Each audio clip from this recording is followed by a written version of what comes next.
Game Boy gets a little territorial this episode with a double dose of games about controlling the zone. It's Power Racer and Painter Momopie on Game Boy Works episode 121.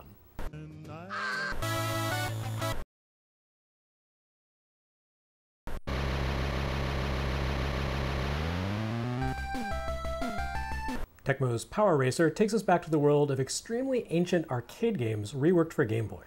It's been a while since we've seen one quite this old, though. Power Racer can trace its origins back to the dim and distant year of 1979, the year that portable video gaming even became a thing, and 2 full years before Nintendo created its first notable video game with Donkey Kong. This puts Power Racer in the same category as the likes of Lunar Lander, Space Invaders, and Hey Yankyo Alien. Also of note is that Power Racer belongs in a very exclusive category that to date it only shares with Penguin Land, Sega games on Nintendo Game Boy.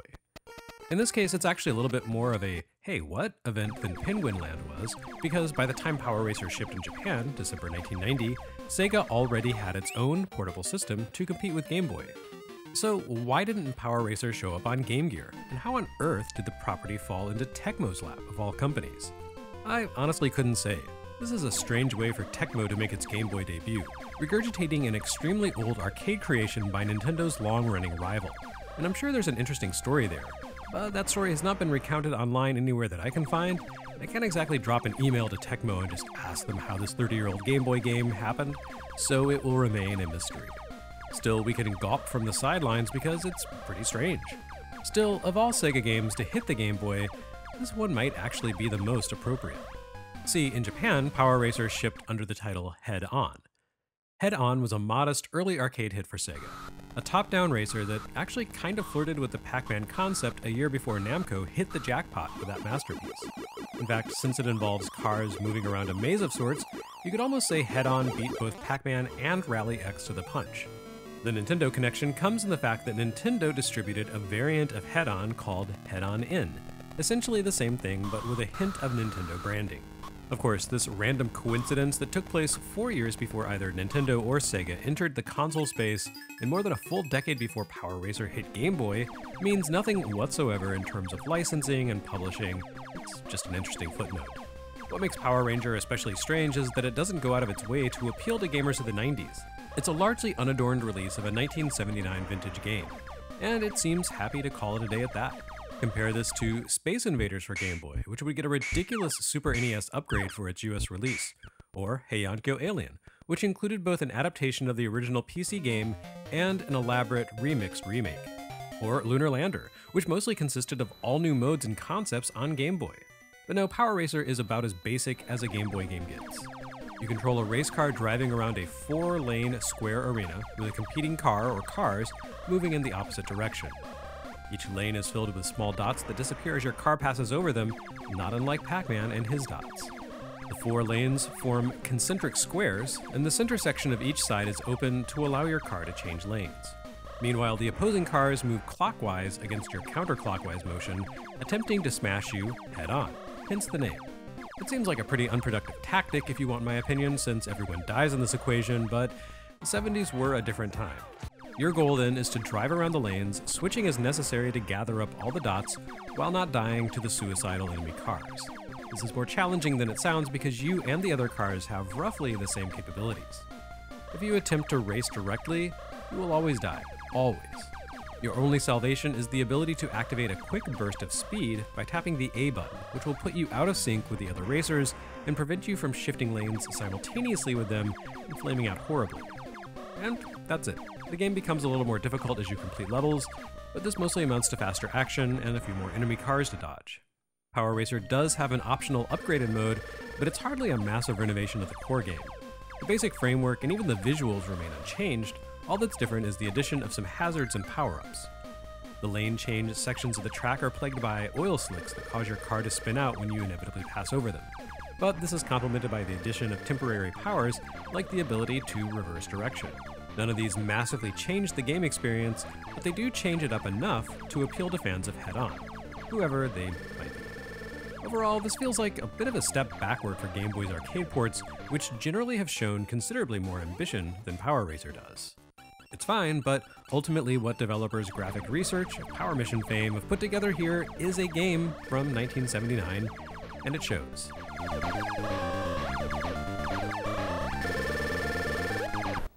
On the Japan exclusive side of things this episode, we have a more impressive, or at least more contemporary, take on the dot-gobbling genre.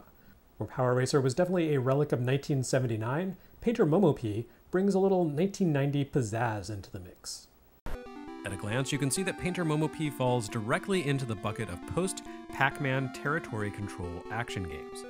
You're presented with a physical 2D space and need to claim each level by changing the color of the floor tiles, like Qbert, or Dexterity, or City Connection, or Power Racer. Or maybe a better comparison would be Crush Roller, the Alpha Denshi classic also known as Make Tracks. In that game, you controlled an ambulatory paintbrush as it attempted to vandalize a maze of twisty passages, none alike, a premise that Painter Momopie obviously echoes. Painter Momopie generally functions like Crush Roller, with players dashing about a maze, attempting to paint the floor with a large roller, impressively covering dirt surfaces with a perfect tile grid pattern without the need for primer or actual tiles. The mazes do differ in feel from those of Crush Roller, which were large, spaghetti-like tangles of interconnected passageways. Painter Momopie takes place in a less abstract, real-world sort of scenario, as you're painting a home or I guess a castle of some sort. Lots of hearths, beds, fireplaces, doors, gates, and other furnishings appear all around the stages, and you don't even have to relocate the beds, you just paint around them.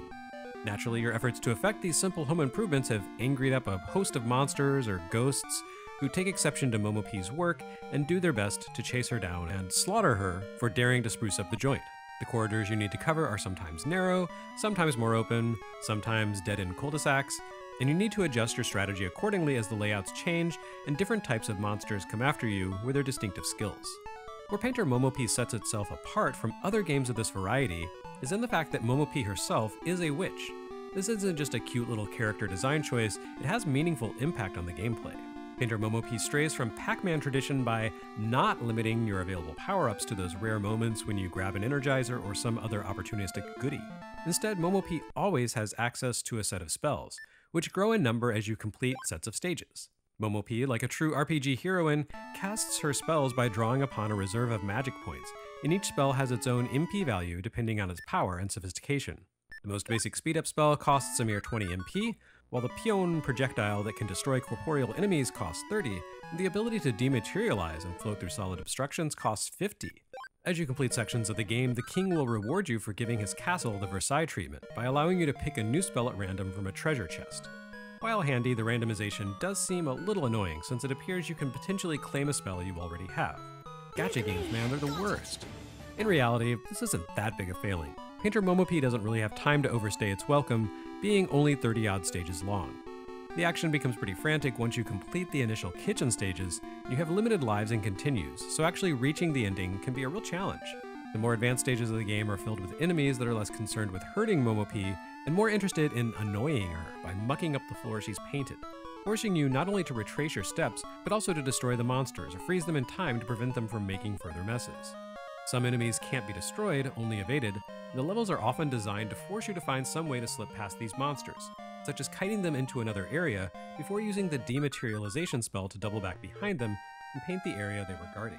In short, Painter Momopie is the best kind of Game Boy original, a simple game that builds on the classics while bringing a creative new twist to its concept that livens up the action and gives it a more contemporary style. By 1990, the initial every game must be an RPG mania that hit Japan after Dragon Quest's success had begun to fade somewhat, but it still found expression in games like this.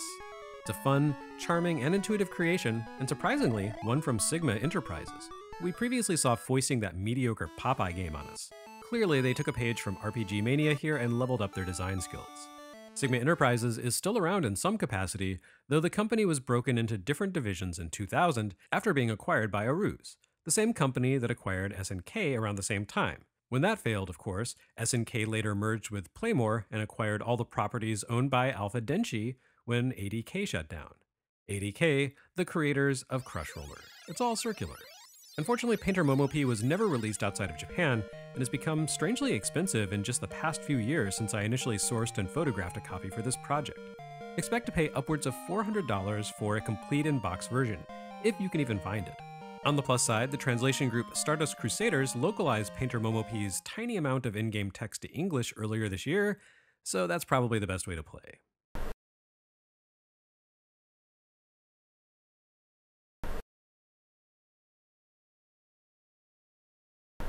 Next time on Game Boy Works, we explore the dangerous world of the narcotics banana trade.